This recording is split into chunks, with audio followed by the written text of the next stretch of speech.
এই যে একটানা শাশুড়ির বাড়িতে আমরা অনেক দিন ধইরা আছি, তা আমি কি খাই? তা আমার খাওয়ার ভিডিওগুলো কিন্তু আমি খুব বেশি একটা করি না, কারণ দেশের খাবার খাই বা ওই কোরিয়ান খাবারগুলোই খাই।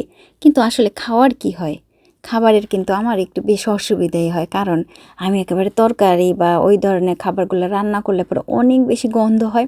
আর শাশুড়ির যেহেতু বয়স অনেক বেশি, আর গন্ধ বেশি সহ্য করতে পারেন না, আর একেবারে হাঁচি আরম্ভ হয়ে যায়। সবসময় কিন্তু শাশুড়ির বান্ধবীরা ঘরেই থাকেন, মানে ওই বিল্ডিংয়ের অ্যাপার্টমেন্টের প্রায় অনেক বয়স্ক মহিলারাই হচ্ছেন শাশুড়ির বান্ধবী, আর তারা ঘরেই বসে থাকেন। আর আমি রান্নাবান্না যা করছি তার প্রায় ম্যাক্সিমাম টাইমেই, মানে বলতে পারেন যে হয়তো বা একবেলা বা দুই বেলা বান্ধবীরা খায় নাই, বাদ বাকি সময় বান্ধবীরা একসাথে বসেই শাশুড়ির সাথে খাইছে।